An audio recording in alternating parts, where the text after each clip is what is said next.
Hello everyone. So today we are going to start a new chapter for class 10th. ठीक है, तो यार आज का जो हमारा चैप्टर है वो कमर्शियल मैथमेटिक्स के ऊपर डिपेंड है।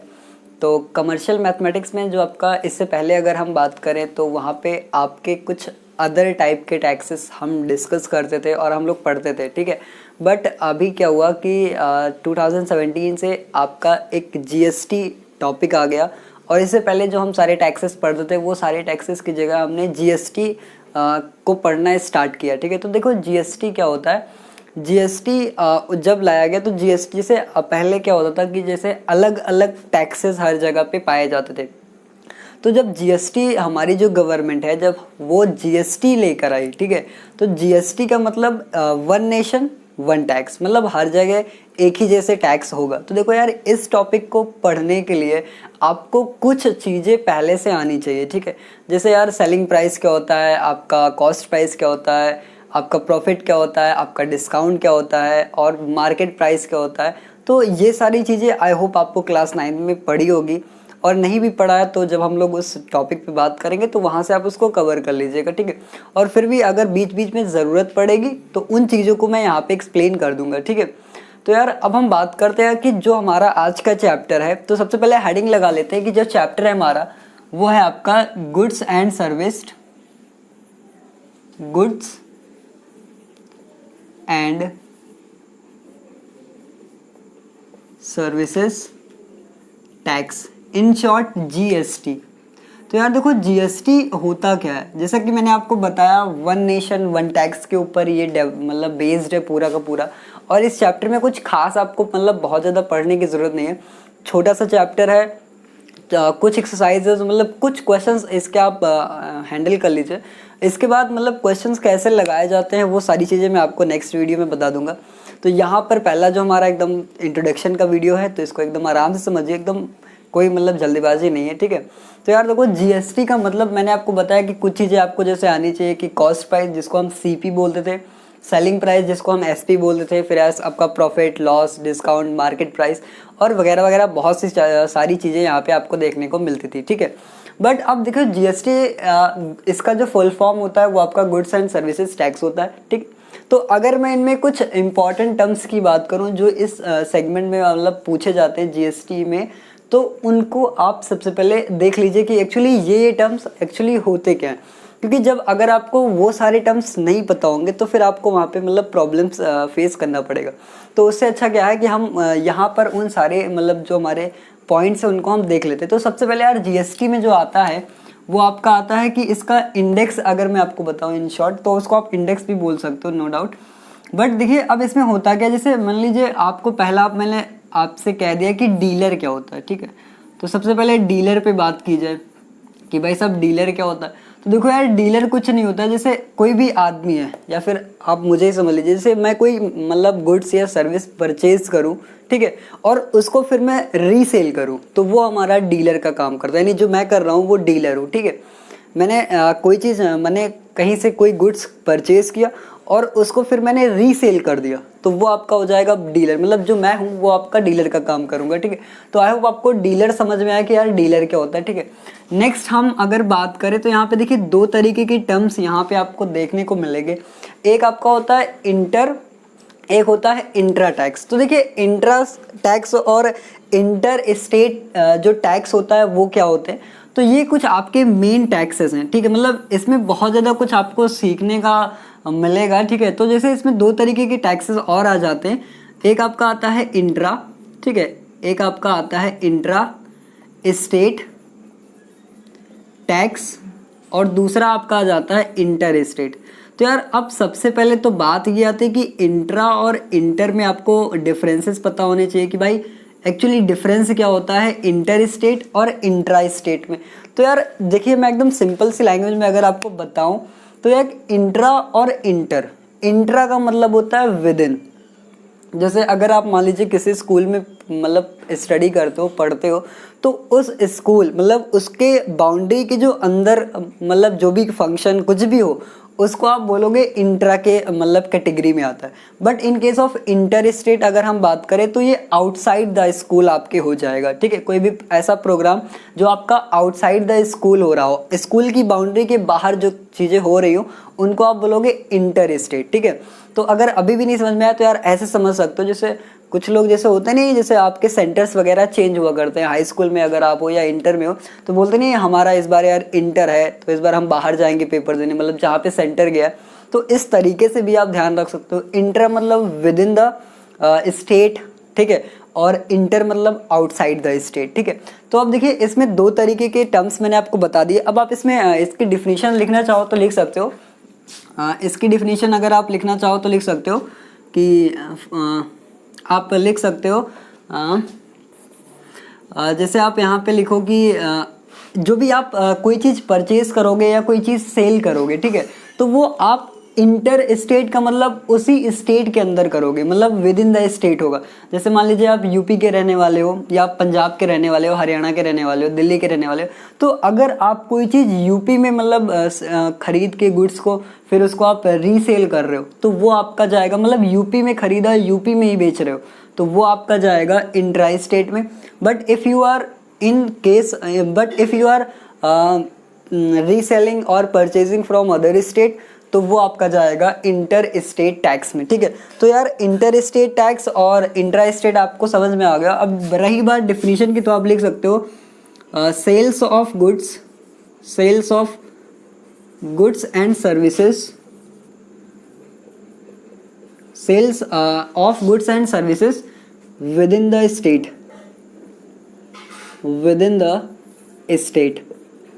ठीक है। उसको आप क्या बोलते हो, उसको आप इंट्रा स्टेट बोलते हो। और इंटर स्टेट में मैंने बताया विद इन की जगह आप आउटसाइड लिख दोगे तो यहाँ पे लिख सकते हो sales of goods and services outside the state, ठीक है, आउटसाइड द स्टेट। अब देखो फिर इसके बाद आपके दो और टैक्सेस हमको पढ़ने पड़ते हैं। वो हमारे कौन कौन से टैक्सेस हैं, एक हमारा आता है इनपुट टैक्स, एक हमारा आपका आता है आउटपुट टैक्स।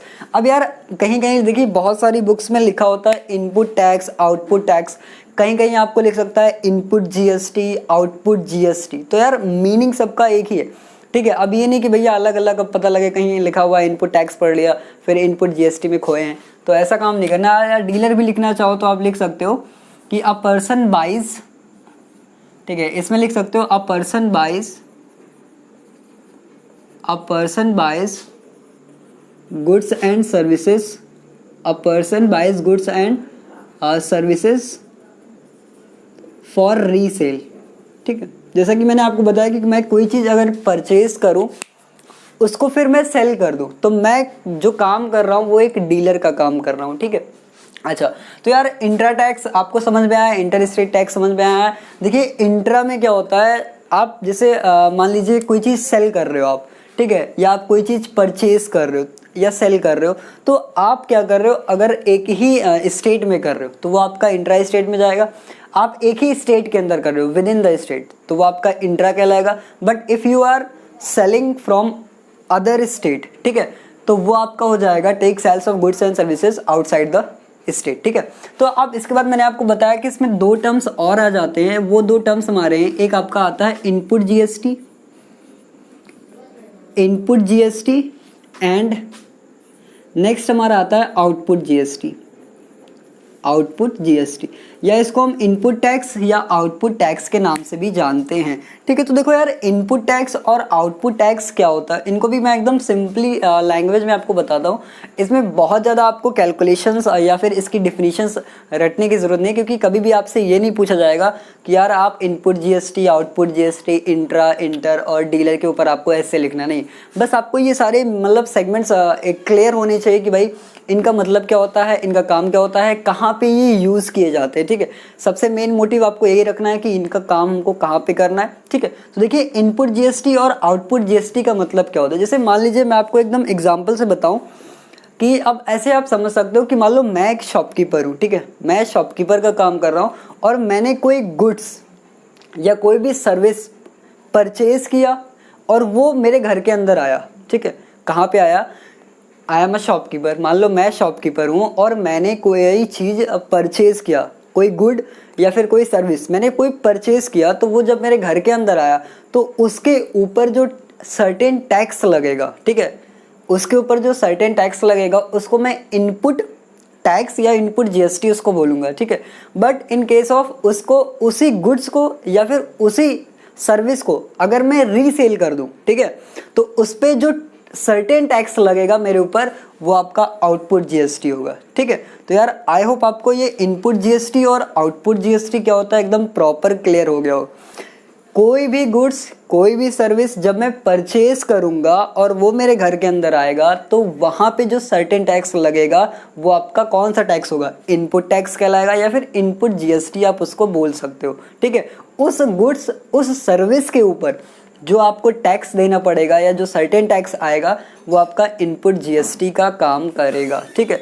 इधर आप आगे आउटपुट वही गुड्स और वही सर्विस को अगर मैं रीसेल कर देता हूँ, ठीक है, तो वो फिर उसके ऊपर जो मेरे ऊपर टैक्स लगेगा वो आउटपुट टैक्स कहलाएगा या उसको आप आउटपुट जीएसटी बोल सकते हो, ठीक है। तो ये आपके कुछ इंपॉर्टेंट पॉइंट्स है जो आपको पता होने चाहिए कि यार इनपुट जीएसटी, और मैं इनकी डिफिनीशन नहीं लिखा रहा हूँ, आप बुक में देखोगे तो आपको पता नहीं, उसमें मतलब काफ़ी कुछ दिया गया बट उसका कोई मतलब नहीं है यार, इन सबको मैंने लिख दिया बस, इसका भी कोई मतलब नहीं है।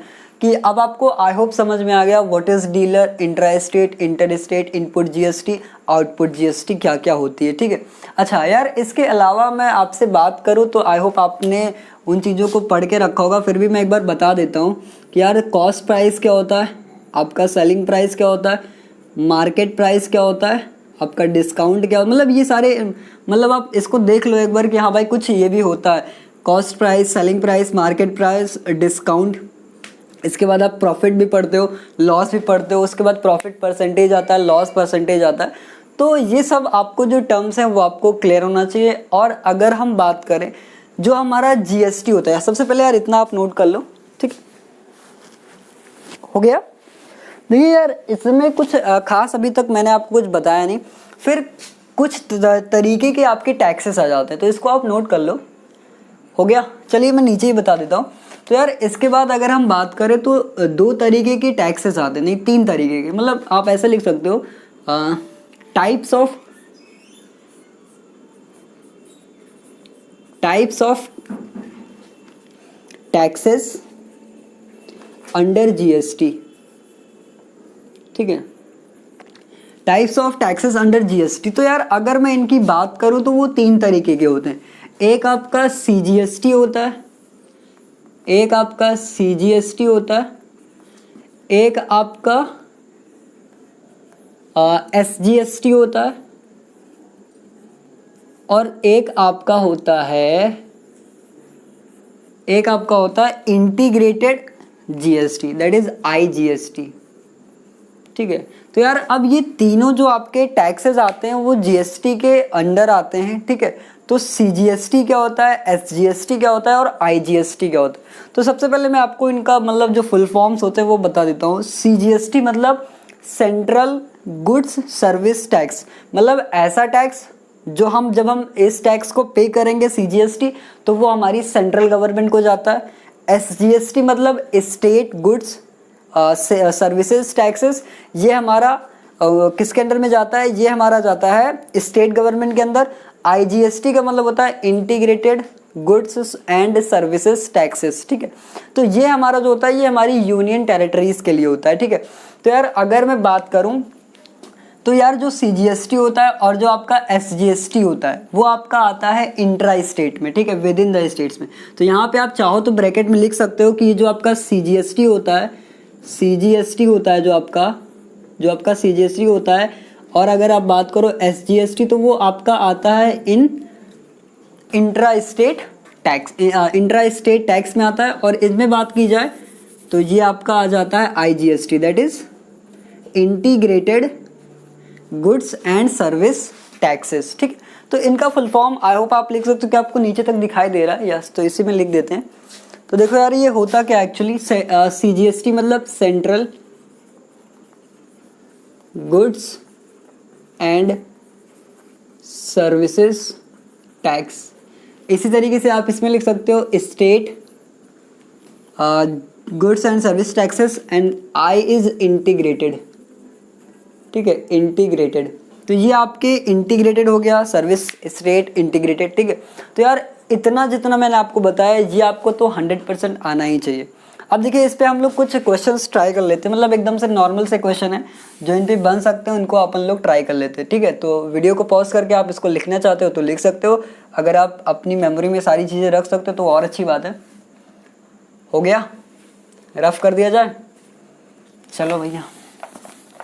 तो यार अब देखिए क्वेश्चंस मैं आज आपको बहुत ज़्यादा तो नहीं करवा रहा हूँ, बट इसका जो नेक्स्ट लेक्चर होगा उसमें हम क्वेश्चंस करेंगे। ठीक है, तो अभी तो हम बस समझा देते हैं आपको कि कैसे क्वेश्चंस किया जाता है और किस किस टाइप के क्वेश्चंस बनेंगे, तो आप उन क्वेश्चंस को मतलब कैसे पहचानोगे कि यह आपका कैसा है और कैसे क्वेश्चंस किए जाते हैं। यार उससे पहले जो आपका GST है वो कितने टाइप से मतलब डिवाइडेड होता है वो भी देख लीजिए। तो जो GST आपका है वो आपका 5 तरीके से डिवाइडेड है। ठीक है, मतलब 5 तरीके की GST लगती है, तो वो कौन कौन सी है। तो देखिए उसको आपको रटने की ज़रूरत नहीं है कि यार भाई ये 5% कहाँ लगता है, 12% कहाँ लगता है, 18% कहाँ लगता है या 28% कहाँ लगता है, तो वो आपको रटने की ज़रूरत नहीं। बट आप चाहो तो इसको लिख सकते हो कि जो आपका GST है वो आपके 5 तरीके के टैक्सेस वहाँ पे आपको दिए जाते हैं। एक आपका आता है 0%, एक आपका आता है 5%, एक आपका आता है 12%, एक आपका आता है 18%, एक आपका आता है 28%। ठीक है, तो ये 5 तरीके की टैक्स होते हैं जो आपको मतलब नॉर्मली अगर हम बात करें तो यही 5 टैक्सेस आपको दिए जाएंगे। ठीक है, तो यार एक चीज़ का ध्यान और रखना कि जब भी आपको मतलब CGST और SGST आप जब निकालोगे तो उनका जो मतलब आएगा, जो भी वैल्यू आएगी वो आपकी इक्वल में आएगी। ठीक है, तो जैसे आप मान लीजिए आपने कोई भी चीज़ परचेज किया और उस पर जो टैक्स लग रहा है, ठीक है, और वो विद इन द स्टेट है। ठीक है, अगर वो आपका इंट्रा स्टेट है, ठीक है, इंट्रा स्टेट टैक्स उसमें कैटेगरी में आता है, मतलब इसका मतलब आपने विद इन द स्टेट आपको परचेज किया है। ठीक है, तो वहाँ पे जैसे मान लीजिए आपका 18% टैक्स लग रहा है। ठीक है, मान लो आपने समथिंग यू हैव परचेज्ड और उस पर जो टैक्स लग रहा है वो मान लो यार आपका 18% लग रहा है, तो ये 18% अब आप कैसे उसमें मतलब क्या बताओगे भैया। मान लो आपको इस पर CGST भी लग रही है और आपकी इसमें SGST भी लग रही है, तो क्या 18% यहाँ भी लगेगा और 18% यहाँ लगेगा। मतलब यार अगर आपकी ऑफलाइन क्लास होती तो समथिंग मैं ये सोच समझ सकता हूँ कि आप ऐसे क्वेश्चन कर सकते थे कि भाई यार हम CGST निकालेंगे कि SGST निकालेंगे। तो देखिए जब भी आपको ऐसा कुछ दिया जाता है तो 9% आपका सेंट्रल गवर्नमेंट के पास जाएगा और 9% आपका स्टेट गवर्नमेंट के पास जाता है। जी मतलब गवर्नमेंट मत कर देना, ये आपका गुड्स एंड सर्विस टैक्स ही होता है, बट स्टेट गवर्नमेंट के पास ये 9% जाएगा, 9% आपका CGST में जाएगा। अगर ये केस उल्टा है, जैसे मान लीजिए यहाँ पे आपका CGST और CGST SGST निकालना था तब के लिए, जैसे इंट्रा था, अगर मान लीजिए यही इंटर स्टेट टैक्स होता, अगर इंटर स्टेट टैक्स होता, अब जैसे मान लो ये 28% आपका लग रहा है, इंटर स्टेट वहाँ पे दिया गया है, बट अगर यहाँ पे इंट्रा स्टेट होता तो ये क्या हो जाता, 14% सेंट्रल गवर्नमेंट, 14% स्टेट गवर्नमेंट के पास। ठीक है, अरे यार 14% हमारे योगी जी ले जाते हैं और 14% मोदी जी ले जाते हैं। ठीक है, तो आप ऐसे समझ सकते हो। ठीक है, सेंट्रल गवर्नमेंट, स्टेट गवर्नमेंट। ठीक है, तो अब देखिए इसके बाद अगर हम बात करें कि अगर हमारा इंटर स्टेट हो जाता टैक्स, मतलब क्वेश्चन में आपको दिया रहेगा, कभी कभी आपको पहचानना पड़ेगा कि भैया बताओ यार इसमें CGST निकालना है, SGST निकालना है या इंट्रा दिया जा रहा है, इंटर दिया जा रहा है। तो ये सारी चीज़ें आपको अभी आगे के लेक्चर में जैसे जैसे आप बढ़ते जाओगे आपको सारी चीज़ें सीखने को मिलेंगी। ठीक है, तो अब देखिए जैसे मान लीजिए 18% तो कह रहे हो आप, चलो ठीक है यार, किसी तरह पता लगा लिया कि यहाँ इंट्रा होगा, इंटर होगा, तो हमने इसको हाफ ऑफ कर दिया भैया कि 9% इनको दे देते हैं, 9% अपनी सेंट्रल गवर्नमेंट को दे देते हैं, 9% स्टेट गवर्नमेंट को दे देते हैं। But in case of inter state tax, तो इंटर स्टेट टैक्स में क्या होगा, जितने % आपका टैक्स होगा वो सारा का सारा सेंट्रल गवर्नमेंट के पास जाएगा, स्टेट के पास कुछ भी नहीं जाएगा। जैसे मान लीजिए मैं आपको एक एग्जांपल के थ्रू समझा देता हूँ, इसको आप रफ कर दीजिए, सॉरी नोट कर लीजिए अगर आपको नोट करना हो। बट अगर अच्छा एक चीज़ और ध्यान दीजिएगा, जैसे मान लीजिए कोई कहे आपने 18% पे ही क्यों बताया, 12% पे काहे नहीं बताए, तो यार अब चाहे 12% का हो तो उसमें आप अगर इंटर दिया जा रहा है तो 12% का 12% किसको जाएगा, सेंट्रल गवर्नमेंट को जाएगा, ठीक है। तो वहाँ पे आपका CGST SGST, ठीक है। उस तरीके से अगर 5% दिया जा रहा है तो 2.5% चला जाएगा, 28% है 14% हो जाएगा, यहाँ पे 6% हो जाएगा, ठीक है। तो कुछ इस तरीके से आपको ये सारी चीज़ें यहाँ पे ध्यान रखनी है। रफ कर दिया जाए। चलिए यार एक क्वेश्चन में आपको मतलब CGST और SGST और IGST कैसे, मैं इनमें कैसा डिफरेंस क्या है, तो इनको समझने के लिए एक छोटा सा हम एग्जांपल लेते हैं, ठीक है। तो देखो यार एग्जांपल कैसे मतलब क्या है उसका, तो वो आप यहाँ पे देख सकते हो।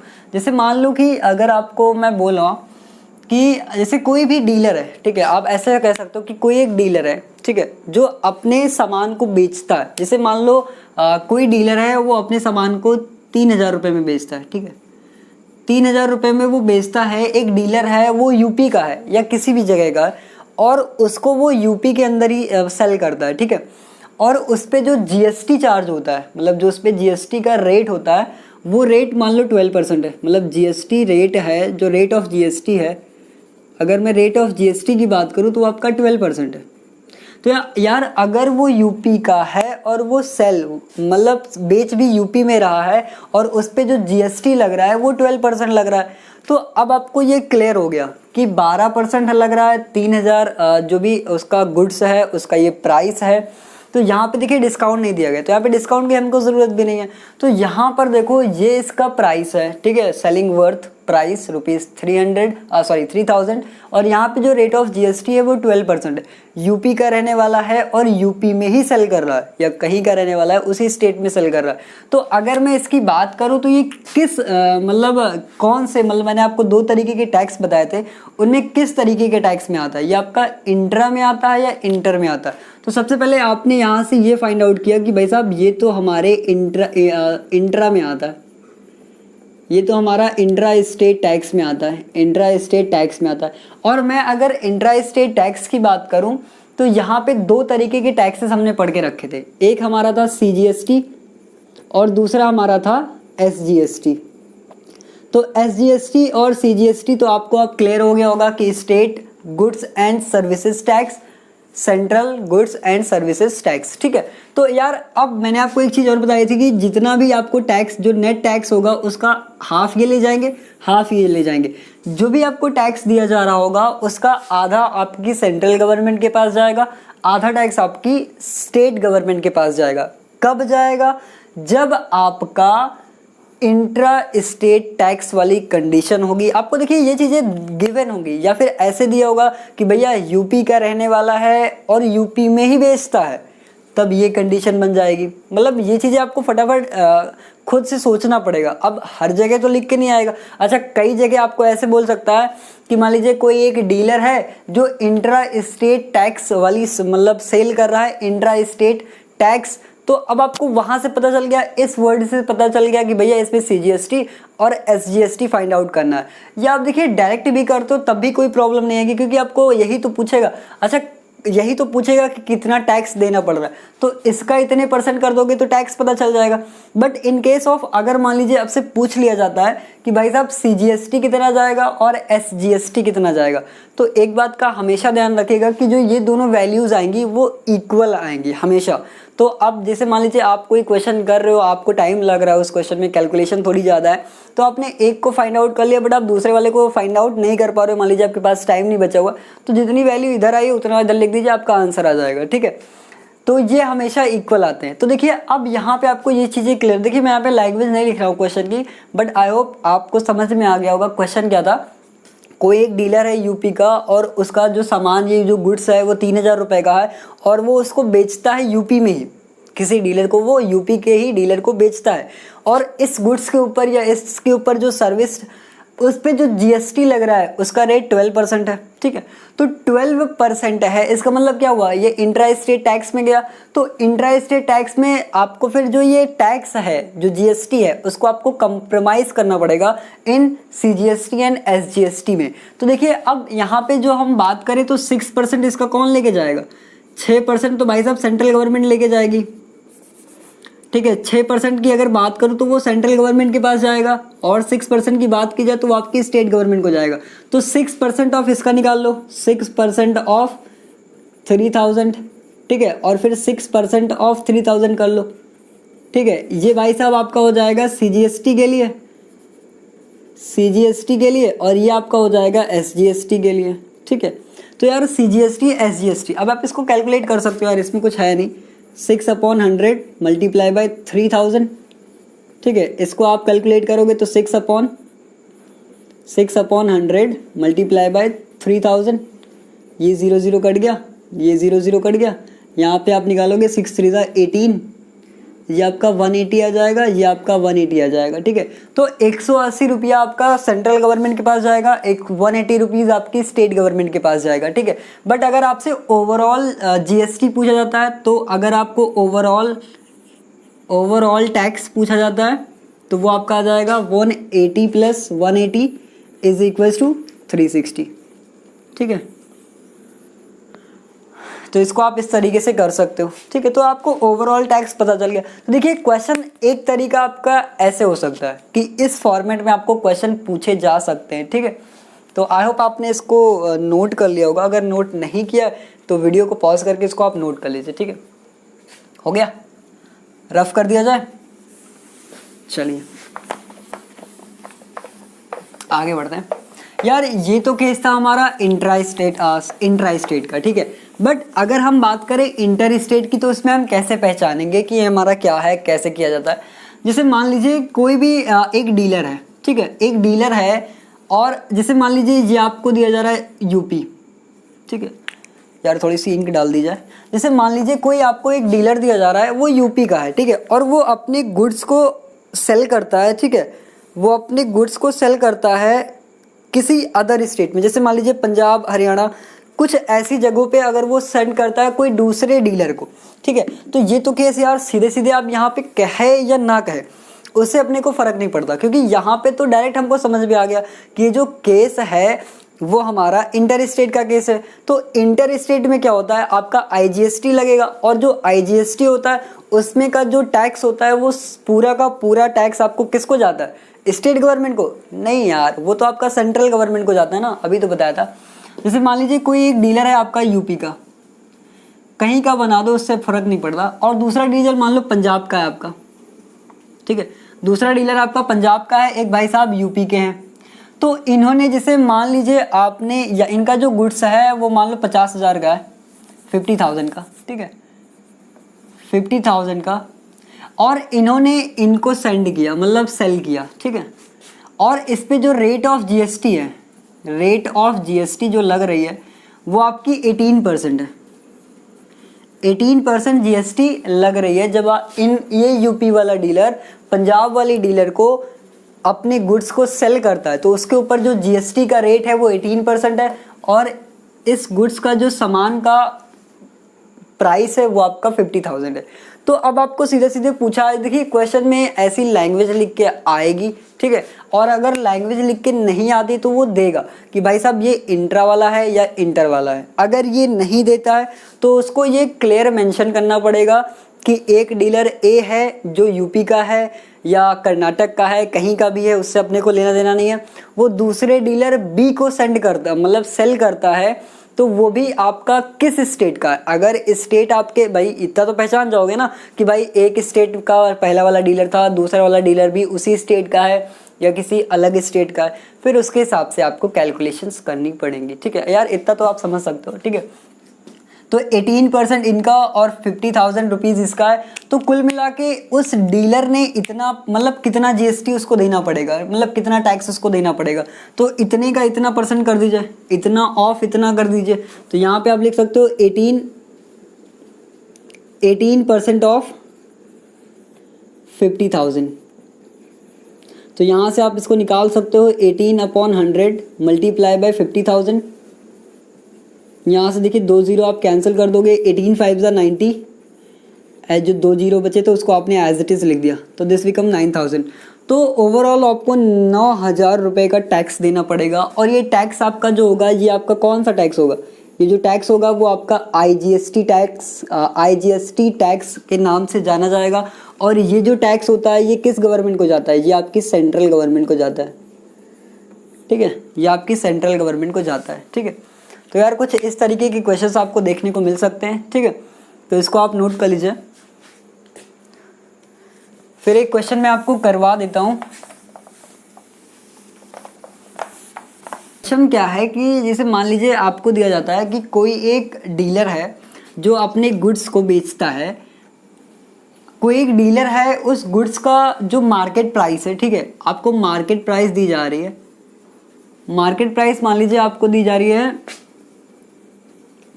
42,000। मतलब कोई एक डीलर है जो अपने गुड्स, मतलब कोई भी सामान हो सकता है, उसका जो मार्केट प्राइस है वो आपको 42,000 दी जा रही है, और आपसे बोला जा रहा है कि इस मार्केट प्राइस के ऊपर आपको डिस्काउंट मिल रहा है, डिस्काउंट आपको मिल रहा है 20%, ठीक है, और इसके ऊपर जो रेट ऑफ GST लग रही है, ठीक है, जो रेट ऑफ GST है वो आपकी लग रही है, कुछ भी ले लेते हैं यार, रेट ऑफ GST मान लो आपका 18% लग रहा है, या आप 12% लगा दो, ठीक है। तो यार मार्केट प्राइस आपको दिया जा रहा है 42,000, डिस्काउंट 20% और रेट ऑफ GST आपका 12% दिया जा रहा है, ठीक है। तो क्वेश्चन में देखिए आपको क्या क्या गिवन है, सबसे पहले इस पे ध्यान दीजिए। एक आपका कोई डीलर, मतलब कोई मैन्युफैक्चरर है या कोई डीलर है, वो किसी दूसरे डीलर को सेंड करता है जिसका गुड्स का जो प्राइस है, मार्केट प्राइस है, वो आपका इतना है, डिस्काउंट इतना दिया जा रहा है, रेट ऑफ GST की बात करें तो वो 12% दिया जा रहा है, ठीक है। अच्छा, तो यार यहाँ पे अगर आप देखो तो सबसे पहले आपको क्या समझ में आना चाहिए कि यहाँ पे यार क्या चीज़ हमको फाइंड आउट करनी है, क्या फाइंड आउट करना है। तो यार यहाँ पे जो आपको निकालना है उस पर पहला तो मैं यहाँ पे ये दे रहा हूँ, आपको यहाँ पे फाइंड आउट करना है कि कितना टैक्स दूसरे डीलर को पे करना पड़ेगा, ठीक है। Total tax paid by dealer, ठीक है, या पेड बाय मैन्युफैक्चरर, ठीक है। टोटल टैक्स, आपको टोटल टैक्स निकालना है, और दूसरा आपको निकालना है कि कितने रुपए उसको देना पड़ेगा उस गुड्स को खरीदने के लिए, ठीक है। तो टोटल अमाउंट आपको फाइंड आउट करना है, टोटल अमाउंट, AMT मतलब अमाउंट, ठीक है। तो यार अब टोटल टैक्स आपको निकालना है, कितना उसको पे करना पड़ेगा, कितना अमाउंट उसको पे करना पड़ेगा, ये आपको फाइंड आउट करना है, ठीक है। तो यार देखिए सिंपल सा तरीका है। तो यार यहाँ पे सबसे पहले तो आपको सेलिंग प्राइस निकालना पड़ेगा। तो अब बात करते हैं कि आप सेलिंग प्राइस कैसे निकालोगे। सेलिंग प्राइस निकालने के लिए जो भी मार्केट प्राइस है उसमें से जो भी डिस्काउंट होगा उसको आपको माइनस करना पड़ेगा, तब वहाँ से आपको सेलिंग प्राइस मिलेगा, ठीक है। तो सबसे पहले आप निकालो यार कि यहाँ पे डिस्काउंट कितना हुआ है, ठीक है। तो सबसे पहले काम करते हैं, डिस्काउंट निकाल लेते हैं। तो जब आप डिस्काउंट निकालने गए तो इतने का इतने परसेंट कर दो, यानी 20% ऑफ 42,000, ठीक है। 20% ऑफ 42,000 जब आपने कर दिया तो ये आप सॉल्व कर लीजिए, 20/100 मल्टीप्लाई बाय 42,000, 2 0 से 2 0 कट गया। बोलो भाई, इसको जब आप सॉल्व करोगे तो ये 42 2 होता है 84, तो इट बिकम्स 84 और 1 0 इधर 1 0 उधर, तो ये 2 0 आप लगा दो, यानी 8,400 रुपये आपका क्या आ गया, डिस्काउंट प्राइस आ गया। मतलब अगर इतने का आपका कोई सामान है, मतलब कोई भी गुड्स है, उसमें अगर इतना आप डिस्काउंट कर दो तो सेलिंग प्राइस आपको मिल जाएगा भाई, कितने का वो खरीद रहा है, वह कितने का बेच रहा है, ठीक है। तो सेलिंग प्राइस उसका आ जाएगा। तो सेलिंग प्राइस आप कैसे निकालोगे, selling price is equal to market price minus discount, ठीक है, मार्केट प्राइस माइनस डिस्काउंट। जब आप इसको निकालोगे तो देखिए मार्केट प्राइस कितना है, आपको 42,000 गिवन है, 42,000 गिवन है, और इसमें से आप माइनस कर दो, डिस्काउंट आपको माइनस करना है। डिस्काउंट आपका आया है 8,400, तो इट बिकम्स 8,400, इसको कर दो आप। अब यार इनको आप माइनस कर दो, 0 में से 0 गया 0 0 0 0, 10 10 10 10 10 में से 4 गया 6, यहाँ पे आपका 11 11 में से 8 गया 3, और ये आपका 3 आ जाएगा, मतलब 33,600, ये आपका क्या आ जाएगा, सेलिंग प्राइस। तो अगर मैं सेलिंग प्राइस की बात करूँ तो वो आपका आ जाता है 33,600। तो ये इतने रुपए आपका क्या आ गया भैया। अगर कोई गुड्स 42,000 का है, उस पर अगर 20% डिस्काउंट आपको दिया जा रहा है, तो जो आपका डिस्काउंट प्राइस आया वो 8,400 आया, फिर सेलिंग प्राइस निकाला, मार्केट प्राइस में से मैंने डिस्काउंट जो भी प्राइस था डिस्काउंट का उसको मैंने माइनस किया, तो आपको सेलिंग प्राइस मिल गया। यानी इतने का जो डीलर होगा, मतलब जो बायर होगा, वो इतने का खरीदेगा वो गुड्स को, ठीक है। वो गुड्स आपका कुछ भी हो सकता है, ठीक है, 33,600 का। अच्छा, तो यार ये तो हमने सेलिंग प्राइस निकाला, तो अब आपको क्या फाइंड आउट करना है कि कितना टैक्स देना पड़ेगा। तो यार अब वो टैक्स आपका मार्केट प्राइस पे तो देगा नहीं भाई साहब, ठीक है, वो आपका टैक्स किस पे देगा, वो आपका सेलिंग प्राइस पे टैक्स देगा, ठीक है। तो देखिए क्या आपको प्रॉपर दिखाई दे रहा है, चलिए आपको प्रॉपर दिखाई दे रहा है।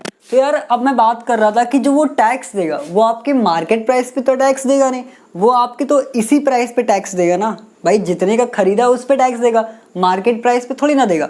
तो देखिए कई लोग यहाँ पे गलती करते हैं कि सेलिंग प्राइस की जगह मार्केट प्राइस को पुट कर देते हैं और उनका आंसर गलत आ जाता है, ठीक है। तो अगर आप ऐसा कुछ करने वाले थे या मतलब सोच रहे थे, तो ये चीज़ हमेशा अब आगे से ध्यान रखना कि जब भी आप टैक्स निकालने जाओगे तो वहाँ पे आप मार्केट प्राइस को वहाँ पे डायरेक्टली नहीं रखोगे, वहाँ पे आपको सेलिंग प्राइस को रखना पड़ेगा। क्योंकि यार मार्केट प्राइस तो आपकी मार्केट प्राइस है ना, उस पर डिस्काउंट भी तो दिया गया। बट अगर आपको इन केस अच्छा कोई आए बोले कैसे बता रहे हो, मान लो डिस्काउंट ना दिया हो तो, अरे यार जब डिस्काउंट नहीं दिया होगा तब यही आपका सेलिंग प्राइस हो जाएगा, बोलो ना, ये आपका सेलिंग प्राइस हो जाएगा। भैया जब डिस्काउंट दिया गया है तो जितने का सामान है उतने, जैसे मान लो ये 10 रुपये का मार्कर है, अब इस पर 5% का 50% का डिस्काउंट हो गया, तो यार 5 रुपये का तो 5 ही रुपया तो हुआ, तो 5 रुपये पे मैं टैक्स दूंगा ना, क्योंकि इतने का खरीद रहा हूँ। अब 10 रुपये पे थोड़ी ना टैक्स दूंगा, तो ये चीज़ आपको समझनी है, ठीक है। अच्छा, तो ये तो आपने निकाल लिया। तो आप देखिए टोटल टैक्स निकालना, तो पहला तो आप यहाँ से निकाल सकते हो, और टैक्स कितना है, 12% दिया जा रहा है, तो 12% का टैक्स आपको निकालना है। तो 12% ऑफ इतना कर दो आप, 12% ऑफ 33,600। चलो इसको फाइंड आउट कर लेते हैं। तो देखो इसको जब आप निकालोगे तो 12/100 मल्टीप्लाई बाय 33,600, ये 2 जीरो आपके कैंसिल हो गए, इनको आप मल्टीप्लाई कर लीजिए।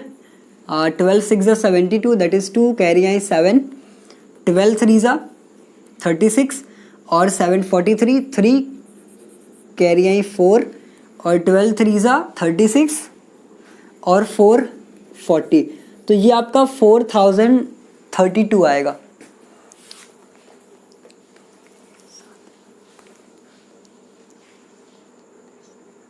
या एक बार इसको आप कैलकुलेट कर लीजिएगा, यही आएगा, ठीक है।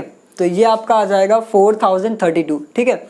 अच्छा, इसके आगे अगर हम बात करें कि यार तो इतना उसको टैक्स देना पड़ेगा अगर वो इतने का खरीदता है कोई भी गुड्स, तब अगर वो 33,600 का कोई भी गुड्स खरीदता है या परचेज करता है कोई बायर, तो उसको इतना, अगर उस पर 12% का टैक्स दिया जा रहा है तो उसका जो टोटल टैक्स आएगा वो आपका 4032 आएगा। अच्छा, तो यार अगर उसने इतने रुपए का खरीदा है और उसमें इतने रुपए और टैक्स भी दिए हैं, तो वो जो टोटल अमाउंट होगा, मतलब कितना रुपया उसको खर्च करना, total amount paid by a consumer या total amount paid by a buyer, जो खरीदने वाला है वो कितना पैसा खर्च करेगा।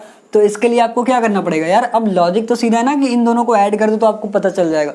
तो आप यहाँ से लिख सकते हो, सेकंड वाला ऑप्शन यहाँ से आपका फटाक से आंसर आ जाएगा। आपको निकालना है total amount paid by the consumer या total amount paid by the buyer, ठीक है। या आप जो भी आपको क्वेश्चन में दिया जाएगा उस तरीके से आप इसको हैंडल कर लेना। तो यहाँ से अब मैं शॉर्टकट लिखता हूँ, टोटल अमाउंट, इतना काफ़ी है मेरे लिए और आपके लिए समझने के लिए, ठीक है। तो टोटल अमाउंट जब बात करी जाएगी तो वहाँ पे सेलिंग प्राइस में आप जो भी जीएसटी आ रहा है उसको ऐड कर दो, तो ये आपका आ जाएगा 33,600 प्लस 4032। जब आप इसको ऐड कर दोगे तो यही आपका फाइनल आंसर आ जाएगा, ठीक। तो कितना टैक्स पे करना पड़ा ये निकला, और कितना अमाउंट आपने देना था ये हो गया। अब इसको आप यार ऐड कर सकते हो, ऐड भी कर दिया जाए। 02 आपका 2 आ जाएगा, ठीक है, 02 आपका 2 आ जाएगा, 30 आपका 3 आ जाएगा, 06 आपका 6 आएगा, 43 आपका 7 आएगा और 3 आपका हो जाएगा, ठीक है। तो ये 37,632 रुपीज़ आपको पे करना पड़ेगा उस गुड्स के लिए, तब आप इसको खरीद पाओगे, ठीक है। तो यार आई होप आपको जो भी आज इसका इंट्रोडक्शन दिया गया वो आपको समझ में आया होगा, और ये एकदम नॉर्मल सा क्वेश्चन था। इसके बाद हम ढेर सारे क्वेश्चंस करेंगे अपने नेक्स्ट लेक्चर में। जो भी हमारा टर्न होगा नेक्स्ट, तो उस पर हम लोग इसके क्वेश्चंस करेंगे। और अगर कोई भी आपको प्रॉब्लम हो इसमें, इन सब चीज़ों में कोई चीज़ ना समझ में आई हो, तो आप मुझे ईमेल कर सकते हो, वो आपको मैं डिस्क्रिप्शन में दे दूंगा। और अगर आपने मेरे चैनल टेलीग्राम चैनल को ज्वाइन करना चाहते हो तो आप वहाँ से उसको भी ज्वाइन कर सकते हो, ठीक है। तो फिलहाल आज के लिए इतना ही। We continue with your studies, all the very best.